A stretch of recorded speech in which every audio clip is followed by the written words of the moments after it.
out of the remote downstairs. Next up, we have the fabulous. Are you fabulous? I'm Yes. You are fabulous. Aren't you? Fabulous, J.J. Dale. Yay! Oh yeah, so this guy wants to curse the shit out of me before I get up here. He's jinxing the mic already, it's gonna die. And then I'm gonna only have to be this fucking loud for you guys to be able to hear me. That sucks. Try doing that with bingo. Oh yeah, A. There's no fucking A in bingo. You're thinking of I have Now have an bango. A. Yeah. That's how we're playing this game. That's right. Absolutely. Whoever wins gets a bango. Everybody wins at bango. Oh yeah. Absolutely. Yeah, that just happened. Last time I did a gig was at a bingo night. That must be it. 55 plus, you can get them to laugh at anything. I saw your son Johnny the other day. Oh! Oh, it was terrible. It was. But yeah, I'm really glad, Megan, that you want to change the name of hand lettering to something calligraphy, something fancy, like you wear frills to work. I'm glad you want to change that because hand lettering to me either sounds, there's only two ways you can go with it. You can go sign language or All right. or you can finger paint. See how those two kind of go together? It's a little strange. I dealt poker for quite some time to a bunch of deaf people. And there were like 4 or 5 of them at the table, and like 4 of them could talk, but you could tell all those fucking people were talking to one another. Like they just sit over their cards like.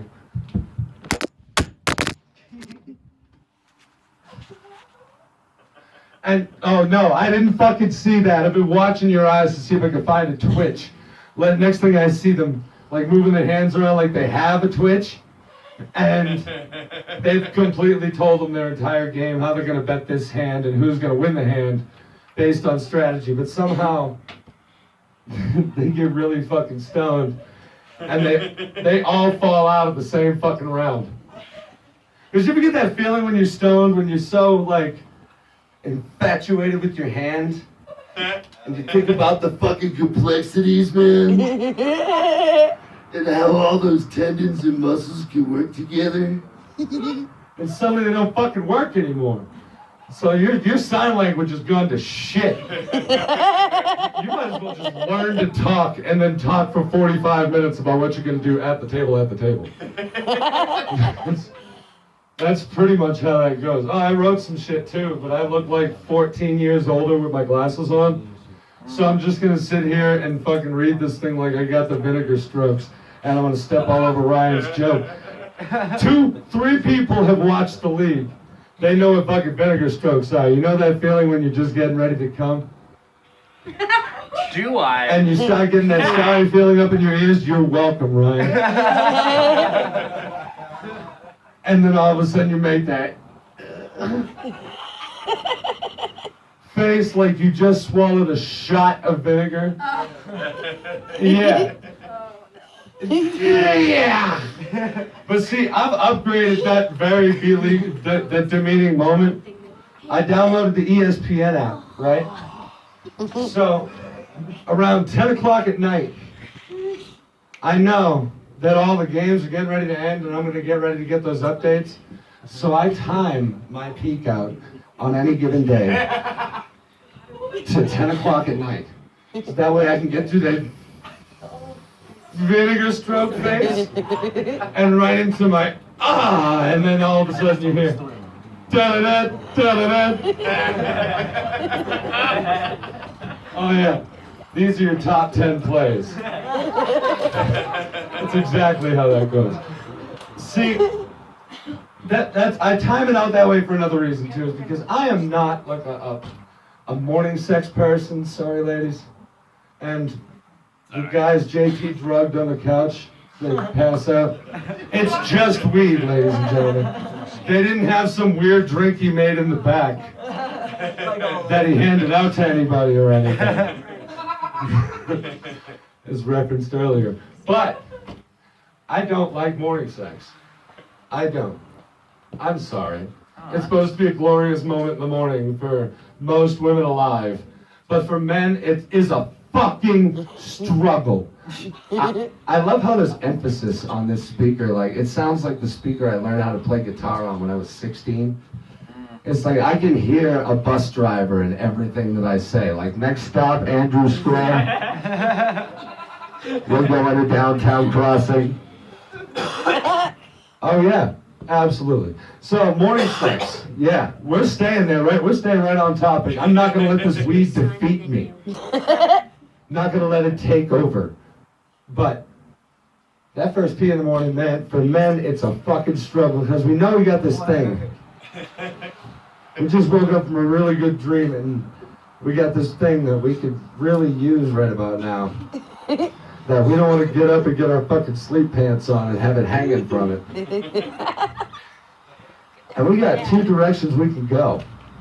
We can either turn and I was married for too long, so I've gotten this explanation down pat around a lot of campfires and smoking areas where most of this comedy has gone tonight before I even got up on stage. So, you can either roll over and do that awkward poke thing that guys do. Am I right, ladies?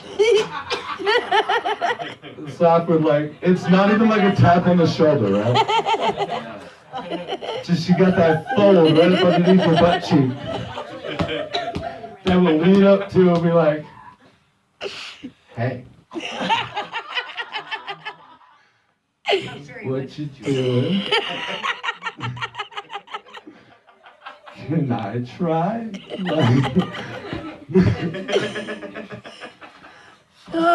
Go for the gold right there. She's wiping the sleep out of her eyes. All of a sudden she's shaking like a fucking baby being thrown by its dad. You know what I mean? Up in the air like, oh my fucking God.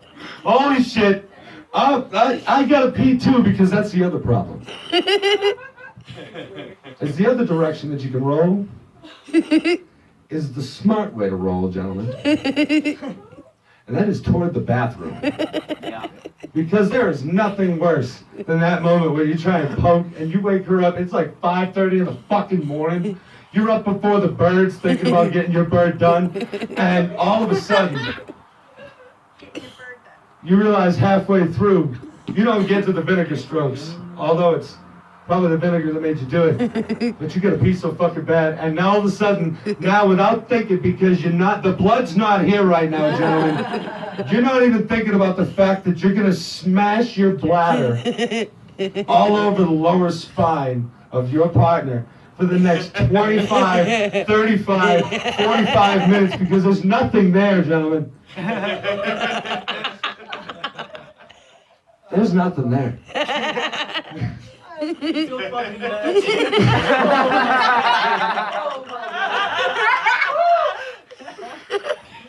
Most people get applause breaks. My comedy gets a pee break. And there's two ways to take that, I think. I think it went well. So, you want to turn and you want to go pee. But, you know the ass chewing that you'll catch when you get to the fucking toilet? And all of a sudden, you got a super soaker, man. Like, it's as hard as plastic. Super soaker. Right? And you're ready to hit that poster that people have behind the toilet. When you're in a bar, it's an advertisement, because they know advertising's good when it's right here. Right? But at home, it's like kindness, and like K through S, it's all the wonderful things in the fucking world. And you're worried you're about to spray all over that fucking that picture. So you turn and you sit down. I know. I'm ratting everyone in this room out. You sit down. You sit down. And I know you didn't turn the heat up the night before, because I know, like, being next to somebody who's kind of a fucking heat rock, you turned it down. You like the AC blowing across your face. It's nice, huh? Until that fucking moment. That you go and sit down and you realize it's never this comfortable. It's kind of the same material as those like padded seats that they have at Walmart that end up with this like tan stain on it. So you sit down, and the next problem that you have when you're really trying to push it out is that moment that you kept the AC on and it was on in the bathroom, and the head of your dick touches the front of that toilet bowl, and you jump 47 feet in a vertical direction. And then it wants to suck up all inside of you like you're gonna have an outie belly button. And then you can't do it. And you gotta walk out, and she's woken up by now. She's like, what the fuck are you doing in there? Because she's already heard, ah! I wonder what the fuck is going on. And then she looks up, she's like, oh, you made the right choice.